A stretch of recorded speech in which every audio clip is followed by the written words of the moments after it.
السلام علیکم دوستو، کیسے ہیں؟ میں امید کرتا ہوں انشاءاللہ آپ سب اللہ تعالیٰ کے فضل و کرم کے ساتھ خیر و عافیت کے ساتھ ہوں گے۔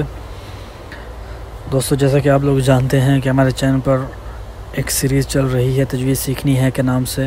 جو لوگ گھر پر بیٹھ کر تجوید سیکھنا چاہتے ہیں ان کے لیے یہ بہت ہی اچھا موقع ہے کہ وہ ہماری ویڈیوز کو دیکھ کر پھر ساتھ میں پریکٹس کر کے تجوید کو سیکھ سکتے ہیں۔ دوستو، جیسا کہ آپ لوگ جانتے ہیں کہ لاسٹ سبق ہم نے جو پڑھا تھا وہ را کی جو اختلافیہ حالتیں تھیں وہ ہم نے پڑھی تھیں، اور آج ہم پڑھیں گے دوستو میم ساکن اور میم مشدد کے جو قواعد ہیں وہ پڑھیں گے۔ دوستو، سب سے پہلے میں آپ لوگوں کو یہ کہنا چاہوں گا، اگر آپ لوگ ابھی تک میرے چینل کو سبسکرائب نہیں کیا تو میرے چینل کو پلیز سبسکرائب کریں، بیل آئیکن کے بٹن کو پریس کریں تاکہ ہر آنے والی میری نئی ویڈیو آپ تک بآسانی پہنچ سکے۔ تو جی دوستو، بڑھتے ہیں اپنے آج کے سبق کی طرف۔ دوستو، میم جب مشدد ہو تو اس میں غنہ ضروری ہے، اور غنہ میں نے پہلے بتایا تھا ناک میں آواز لے جانے کو غنہ کہتے ہیں۔ غنے کی مقدار ایک الف کے برابر ہے، جیسے ثم، عم، لم وغیرہ، کیونکہ یہ سب میم مشدد ہیں، میم کے اوپر شد ہے، اس لیے غنہ ضروری ہے، کیونکہ جب بھی میم مشدد ہوگا اس پر غنہ ضروری ہوگا، اور ناک میں جب آواز کو لے جاتے ہیں اسی چیز کو ہم غنہ کہتے ہیں۔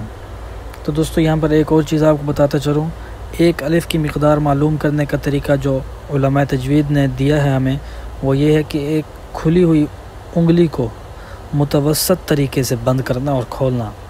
یہ محض جو ہے نا، یہ ایک اندازہ ہے، مگر اصل دار و مدار اساتذہ سے مشق کرنے پر ہے۔ وہ آپ کسی بھی قاری صاحب کی جو ہے تلاوت سے سن سکتے ہیں کہ وہ کتنا غنہ کرتے ہیں۔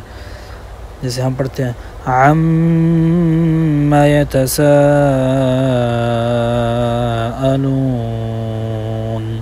تو اس میں جتنا غنہ کیا جائے وہی آپ سن سکتے ہیں کسی بھی قاری صاحب کی تلاوت میں، جو میم مشدد پر وہ غنہ کرتے ہیں تو وہ کتنا بڑا کرتے ہیں، تو وہ آپ کو آئیڈیا ہو جائے گا۔ یہ ہے دوستو میم مشدد۔ میم مشدد کا بس آپ یوں سمجھ لیں کہ ایک ہی قاعدہ ہے، اور وہ یہ ہے کہ جب بھی وہ مشدد ہوگا اس میں غنہ ضروری ہے، اور غنہ کیسے کرنا ہے؟ ناک میں آواز کو لے کر جانا ہے، اسی چیز کو غنہ کہتے ہیں، اور اس کی مقدار کتنی ہے؟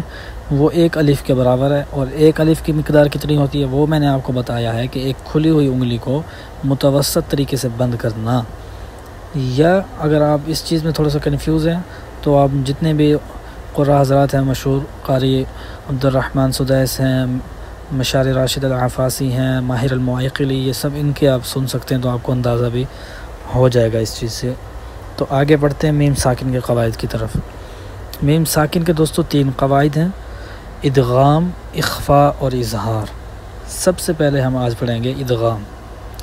میم ساکن کے بعد دوستو آپ کو پتہ ہوگا ساکن کسے کہتے ہیں؟ میم کے اوپر جب زبر زیر پیش میں سے کوئی حرکت نہ ہو، یعنی جزم ہو اس کے اوپر، تو اس کو میم ساکن کہتے ہیں۔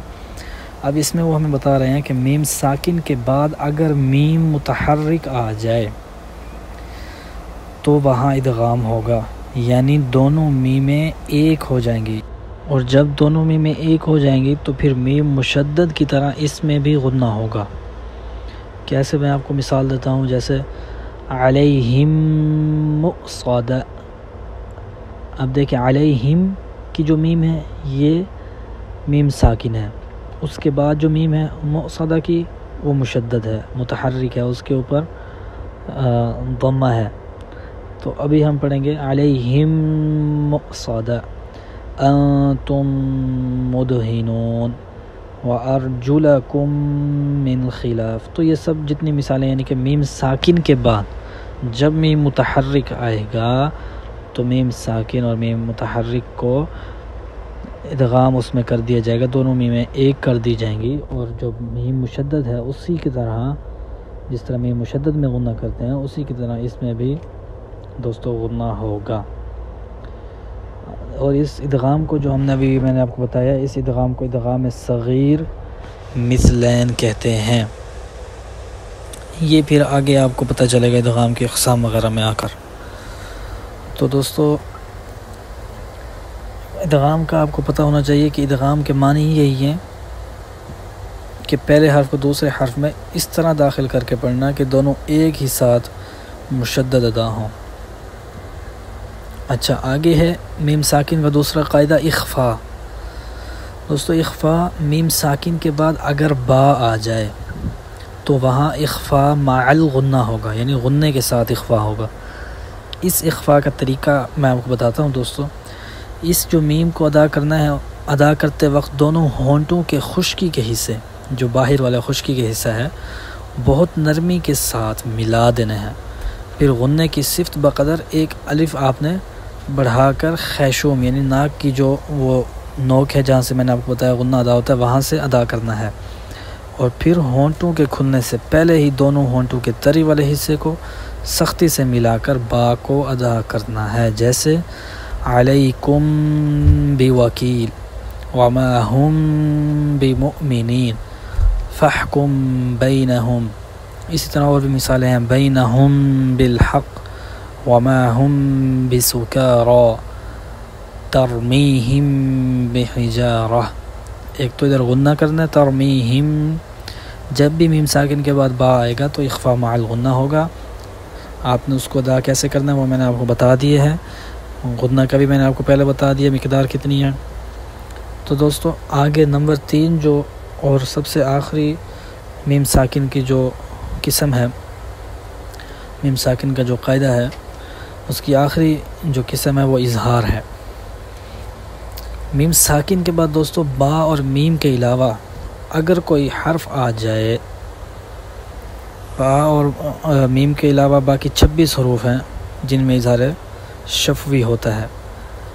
الف کو اس لیے شمار نہیں کیا جاتا کہ ساکن حرف کے بعد الف کبھی نہیں آتا، لہٰذا میم ساکن کے بعد بھی الف نہیں آئے گا۔ تو یہ آپ کو بتا دیا میں نے، میم ساکن کے بعد با اور میم کے علاوہ اگر کوئی بھی حرف آ جائے تو وہاں اظہار ہوگا، جیسے فیکم رسولاً، فیکم رسولاً، مثلہم کمثل۔